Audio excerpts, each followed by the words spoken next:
Hello guys, I'm wearing an orange shirt in recognition of SI Day.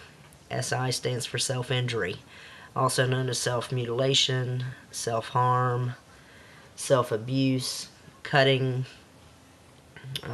There's many different terms for it.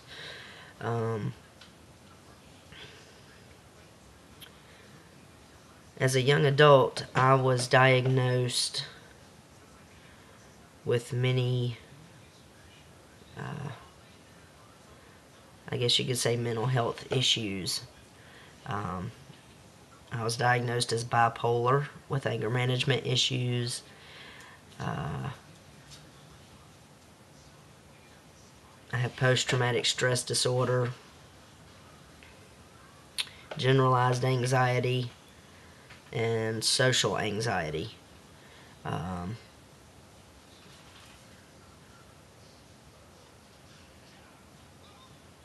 As a young child, I suffered many years of sexual abuse.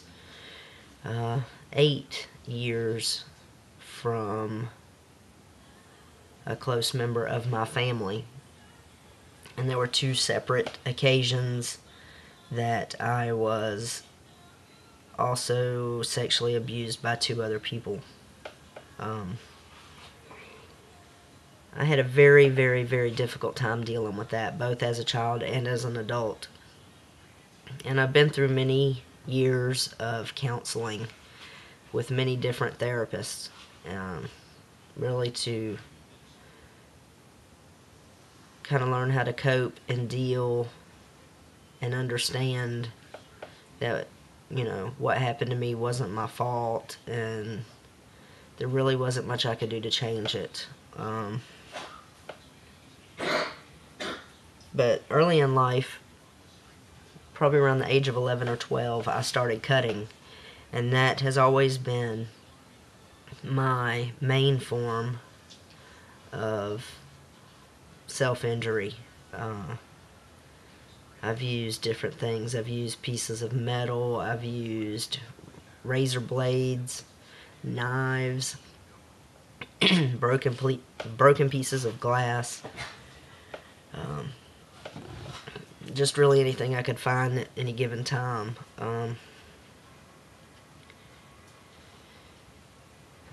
And the whole mindset for the people who practice self-injury is that the physical pain will take your mind off of the mental pain or emotional pain that you are suffering from. And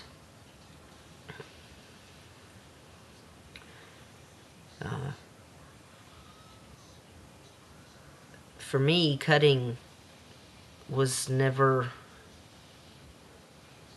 associated with pain. I never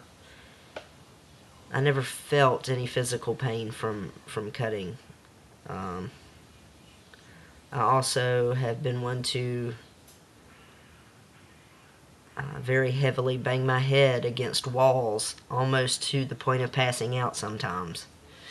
And I don't feel pain associated with that either. I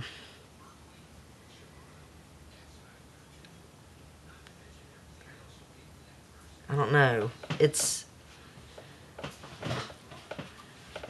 a means of trying to relieve pain from one thing by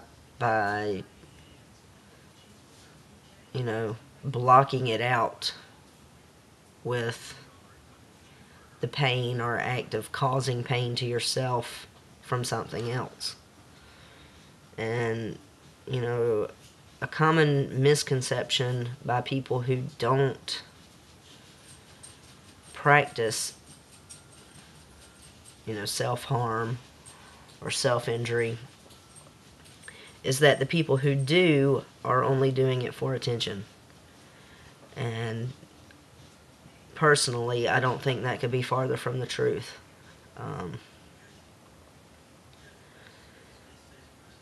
Most people who take part in any kind of self-harm do it in private when no one else is around, and they try to be inconspicuous about it.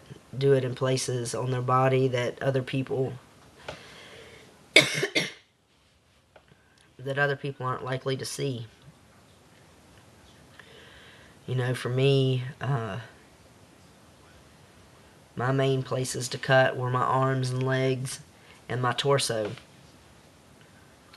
And when I would cut my arms, I would always wear long sleeves and keep it covered. When I would cut my legs, it was usually on my thighs, because even my shorts cover that. And my torso, you know, unless, you know, I was to get undressed in front of somebody, nobody would see my torso anyway. So that was pretty much always a safe bet.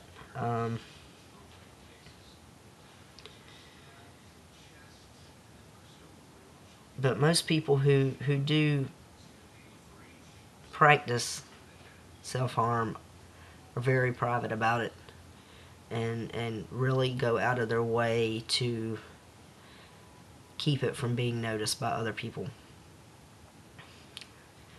So if you are one of the people who think that it's a cry or a plea for attention,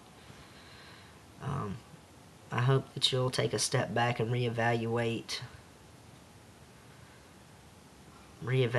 your thought process there.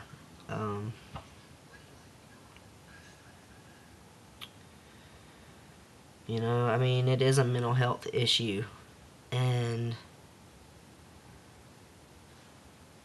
I'm very aware of that. I always have been. But at the same time, it has always seemed very minor in comparison to the other things that I've dealt with in my life. So I don't condone the practice. It is called self-injury and self-harm for a reason. Even if you don't feel the pain associated with the physical abuse that you're causing yourself, you are still harming your body. You know, by cutting, you're opening, you know, you're opening that many more passages for infection to set in, and, you know, blood loss. If you're into cutting very heavily like I used to be, blood loss can be an issue. You really got to find a better way to deal.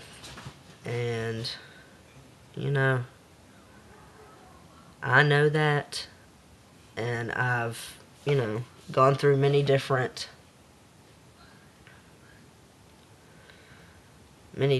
types of therapy in my life, and worked on many different ways to cope. I still occasionally relapse and go back to cutting because it is easy, convenient, and immediate, where, you know, other coping mechanisms may take more time and more energy.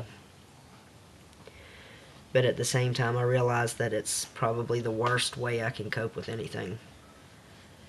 So I do try to avoid it as much as possible.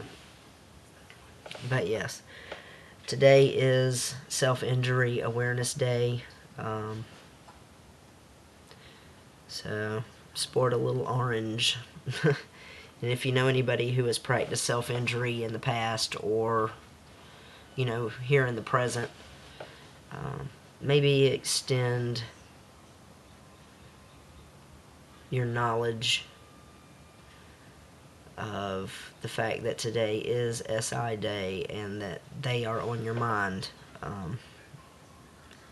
You know, it may help them in some way to know that you're aware and educated on what they're going through.